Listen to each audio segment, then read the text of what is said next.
spot. No, I'm really nervous because I have to be so good to live up to Bambi. So I'm going to tell a story about the first time I allegedly ever had sex for money. Hypothetically. So, thank you. Okay, so in 2006, I started stripping my way through college in Maine, or trying to strip my way through college. I was a pretty bad stripper. Like, bad because I hated the sales part of the job, which is a big part of the job. I just would get so mad that I needed money from men.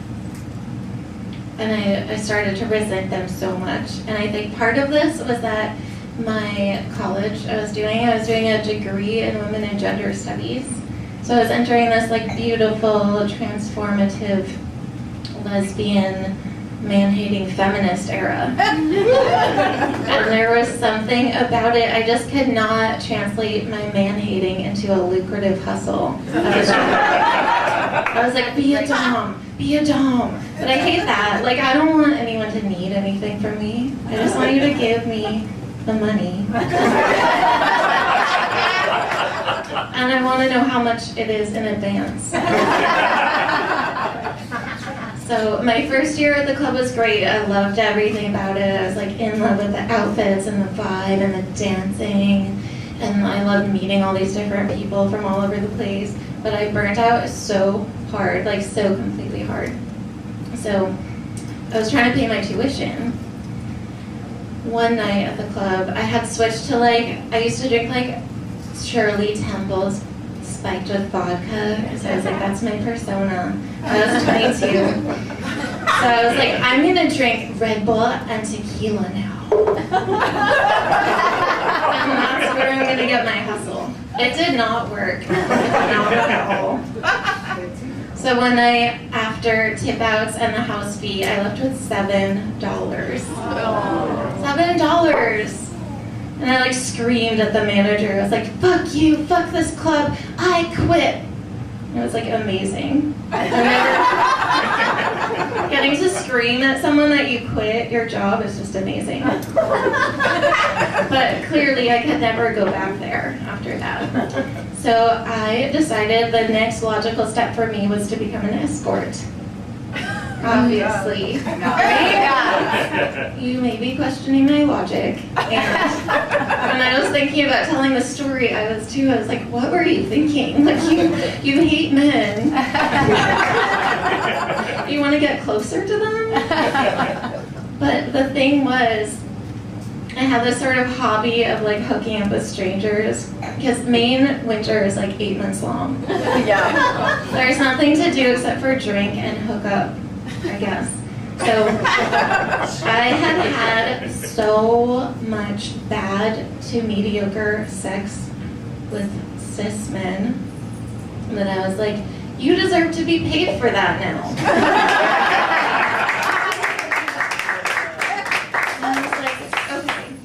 I can pick out a man's best features, best qualities for hundreds of dollars an hour. No big deal. I can do that. It's fine. We can have mediocre sex. No big deal to me. Love mediocre sex. So relaxing. Just lay on your back staring at the ceiling thinking about your life. So nice. Anyway, I swore I wouldn't go on tangents, but I'm already going there. Okay, so I was like, you're going to be an escort now. This is your dream job. This is subversive. Women and gender studies professors will love you for this. I was like, I'm going to write about sex work and burlesque for my thesis, and then I'm going to go to grad school and be a professional sex worker, professor person.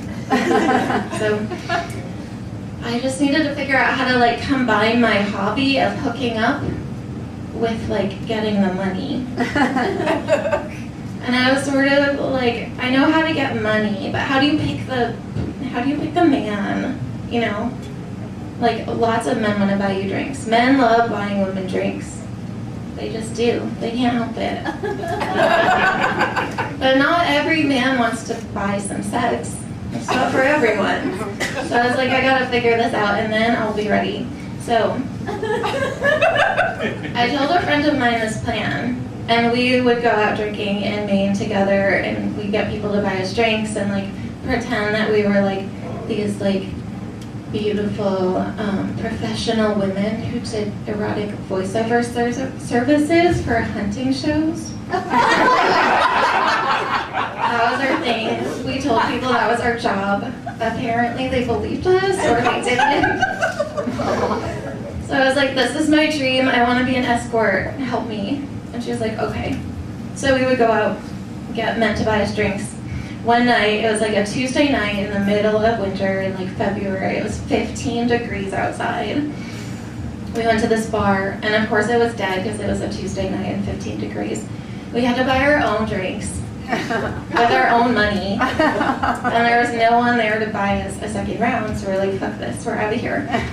So we went to leave the bar, and on our way out, we encountered this very cute little fluffy white terrier dog, and like attached to the leash was a man that was also like kind of cute, to be honest. And he was like, yeah, I own this building, and like I live upstairs on the rooftop penthouse, and I have a great big bathtub. We're like, oh my goodness, that is our dream come true. To take a bath in a giant tub together on a 15-degree night. Ugh, nothing like it. So we're like, okay, we'll come up with you. And he's like, okay, yeah. So we get upstairs. It's a total bachelor pad. He has nothing in the fridge. No drinks, no snacks. Like not even like one beer to split between the three of us. And then he's like, you know, actually the bathtub is too big for the building's hot water system. Like it won't be hot. It won't be a hot bath. And we're like, ugh, okay, I guess we're just all gonna hook up now, obviously, right? So we get in his bed and we're like hooking up, having this three-way, and it's like fine and fun. Like we're all hot and, you know, our boredom is like drifting away. He's like fucking me. My friend is trying to fuck him in the ass with one of those like really old plastic vibrators, you know? You know the ones that like hard plastic with the base you twist off for the batteries. And then she jumps out of bed and starts like dancing around, and she's like, you're so lucky. You're so lucky. Do you know how lucky you are? You're so lucky. You should pay us. And he did.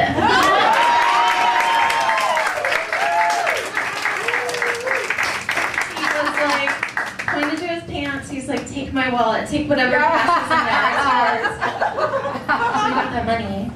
So that was not the first time that I was paid to have sex. It was the first time I got some money after I had sex. Do I have time for the next part? Yeah, sure. Yeah. Okay. So the first time I actually had sex for money, I graduated from school. I gifted myself a trip to Las Vegas for the Burlesque Hall of Fame weekend. And it's like, this is going to be so relaxing and refreshing. I'm gonna have a great time, and then I'll go back to Maine and I'll start my career as like a yacht wife escort. So I thought I stayed in the downtown Las Vegas because I was like, it's so glamorous and the Rat Pack, and like it's, you know, it's gonna be lovely. It was a little disappointing, I have to say. Especially in the daytime. It's like faded and dusty. You have to see it at night, I think. And coming from the Northeast, like the buildings are really short in Las Vegas, which is surprisingly unimpressive. I never knew I needed buildings to be tall, you know? So I was like, not impressed, but I noticed a block away from my hotel was a piano bar. A piano bar. Like the dream come true. Like that is like the most like delicious thing I can think of, a piano bar. It was called Don't Tell Mama. The sign was like a keyboard with like lowercase letters in cursive, Don't Tell Mama. I was like, okay, I'm going there. I have to go there. That's like a thing I need in my life. So I went to the festival, over the weekend, and on Sunday I was like, I need to go to this piano bar. Like, I could see burlesque legends from around the world, but like, I cannot forgive myself if I don't go to Don't Tell Mama. So I did. It was like a Sunday night. I wanted to be casual, but it was Vegas. So I like dressed in this like creamy white tank top that was like lace and satin, and this little mini skirt that was also a tank top that I had cut the straps off. And it was like that early 2000s, like stretchy, glittery fabric, you know, the like itchy halter top thing.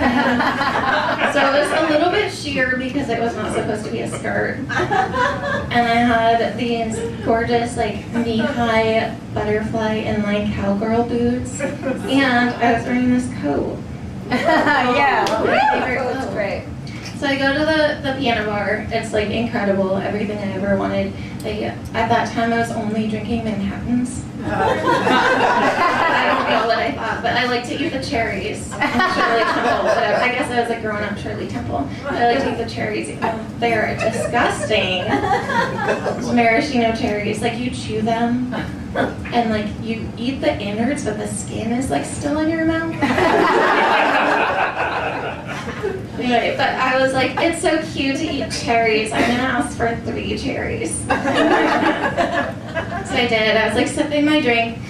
Fiona Apple, Criminal was the song that was playing on the piano, a live rendition with this gorgeous grand piano and professional singer, bartender. And I remember I was eating like the last cherry, and the bartender put another drink in front of me. And she was like, compliments of the gentleman across the bar. And like kind of rolled her eyes. And I laughed. And looked over, and there was this like cute guy over there, and he was like, cheers. And I was like, cheers. Cute. Like, who turns down a free drink? No one. So I drank the drink. I thought that was it. A few songs later, he slid into the seat next to me. And we were talking about like burlesque, and he was like, yeah, I'm an up-and-coming like screenwriter. I just like sold a screenplay, and like I'm out celebrating. And I was like, oh, that's awesome, like congratulations. I'm gonna like go to bed now. And he was like, can I, like, I'm gonna call your bluff. Like, I don't think that you are here for a night out to yourself. Like, why are you all alone and dressed like that in a piano bar in downtown Las Vegas? And I was like, what do you mean? I don't know what you mean. And he was like, this is a quote, "You are an exceptional lady of the evening. And if you're free, I would like to spend a little time on you." Amazing, incredible. I was like, okay, yeah, it is my night off, but you know, I can never resist mixing business with pleasure. So we like wrapped up at the piano bar, went to his hotel, which was the Golden Nugget. We like negotiated a rate, which I didn't have because I was not actually a professional at that point. I was just like, yeah, this is how much I need. And he was like, that's a lot of money. And I was like, And he was like, not that you're not worth it. Like, not that I don't have it, because I just got this advance. I was like, okay. And he went to the ATM, got the money.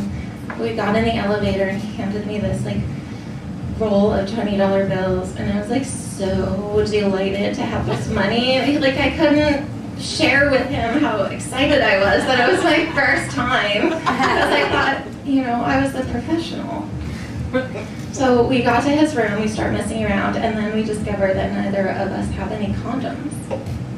Like, you know, I knew I didn't have any condoms, I just assumed he would. But being the professional, I was like, okay, I will go get the condoms and volunteer. He gave me his room key card.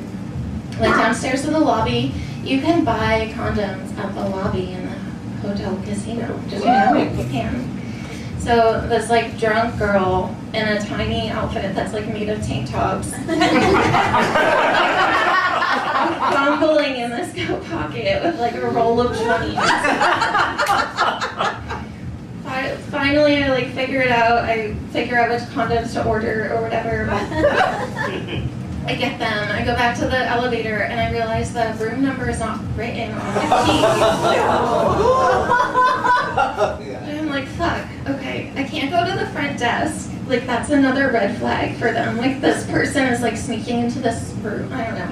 And I was like, I can't leave. I don't want to rip someone off. You know, I have to at least try to find the room. So I was like, it's either the 6th floor or the 4th floor. And it's either 640 or 604 or 460 or 460.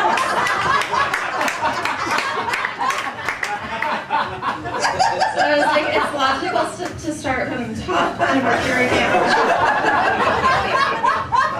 I wandered around the 6th floor, nothing looked familiar. I went to the 4th floor, wandered around, finally found a painting that I recognized from earlier. And I don't think that hotel actually had 60 rooms on a floor, but who knows? I didn't ever find that out, and now maybe someone will for me. So I get back to the room. I don't know how long I was gone at all. It's like around like 4:30 a.m. probably at this point. He's so relieved that I came back. Like, he thought I scammed him. And I was like, no, I would never do that. This is so important to me. This is such a magical night for me. Because it was. So we, like, have sex. It's, like, on the good side of mediocre, I would say. It was fine. Like, he was nice, like, attractive, whatever.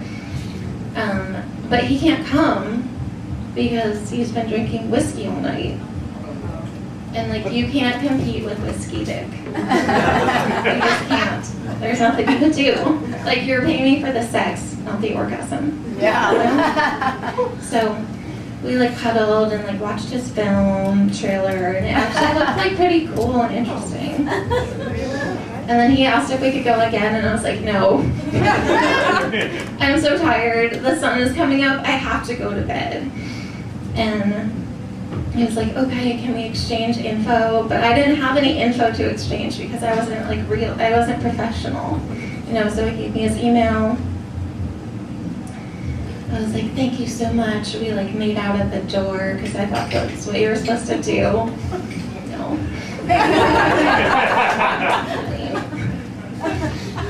And then I walked back down the hall to the elevator. I had my hand in the pocket, like clutching this wad of cash, like trying so hard to resist the urge to like pull it out and count it again. I just wanted to count it forever. And it was enough money that I could like run away to San Francisco for a month. But yeah. So I took the elevator down, walked through the lobby with the same night shift people like staring and being like, like the gross person ruining the vibe at the casino with a disgusting carpet. And I just walked out into the sunrise in my like glowing, glittery, golden outfit. And I knew that my life was going to be completely perfect from that moment forward.